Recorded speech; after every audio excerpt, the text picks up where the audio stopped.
Hello and welcome back. It's Amanda from Hook'em Creations.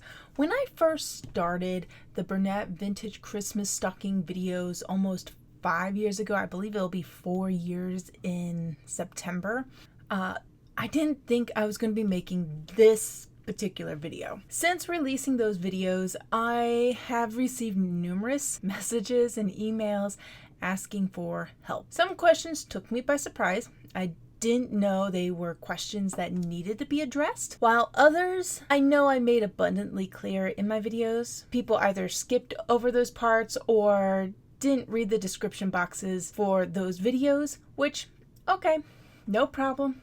We'll address those questions here in this video. These are the top 5 questions that have been asked. And I'm going to start from the bottom and work my way up. Question number 5. How do I get the last 3 stitches onto one needle so I can do the Kitchener stitch? This I can understand it could be a little tricky and I'm not quite sure if I made it very clear, so let's clarify this in more depth. So when you are done with your last knit round, now this is just a mock-up that I did. This isn't like exactly what it looks like. So basically what it is you have 3 needles. You have however many stitches on the first needle, your total number on needle number 2, and then the same as needle number 1 on needle number 3. For the sake of this video, I believe it's 6 stitches, but I can't remember off the top of my head. So I have 3, 6, and 3. So just work with it until you get to where your pattern says to get to. So from here, you don't need your spare needle anymore on double points. From here, you're just going to simply knit the last 3 stitches over onto needle number 3. So the 3 stitches from needle number 1 are going to go over to needle number 3, and you're just going to knit those over. Okay, so you're going to knit those over so that way it can even out on both sides. Yes, that little side, those 3 stitches are going to be slightly higher than the rest of the stitches. That's okay, that's normal, but once you start doing the Kitchener stitch, everything evens out. It's all good. So that's pretty much all you have to do, and you just break off the yarn and you're at the beginning to start your Kitchener stitch. Question number 4. My pattern says cast on 61 stitches, not 60 stitches. Should I listen to it? This question was a curveball I did not see coming. The person who asked the question found a modified pattern of a different Bernat Christmas stocking. It has the same shape as the stocking with a different Fair Isle design. After some investigation of the pattern, we decided to stick with the modified pattern and cast on 61 stitches. What the person did was they added an extra stitch for a few rows so the colors and design can appear even when sewn at the end. All right, number 3, where can I find the beads?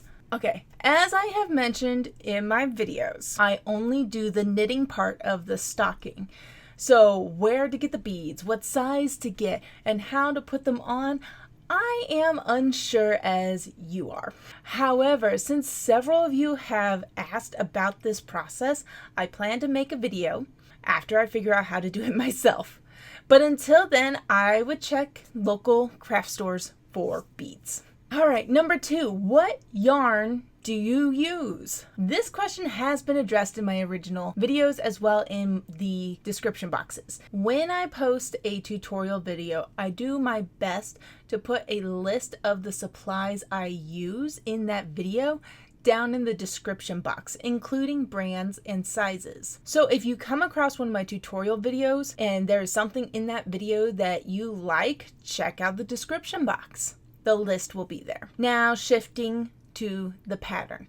The pattern calls for 3 ounces of worsted weight yarn in red, green, and white. Note, color selections may vary based on the pattern you have. These patterns were actually kits or packs back then, supplied with their own yarn, 100% virgin wool from Bernat's yarn line. Whether you use a natural fiber, such as wool or acrylic, is entirely up to you. Personally, I use acrylic yarn for this project because that's what I use. Also, that's what was accessible to me at the time, plain and simple. You don't have to use the exact yarn that I am using. You're free to use whatever yarn you want and are comfortable with. It's your project. Use whatever yarn you want to use. Last but not least, number 1.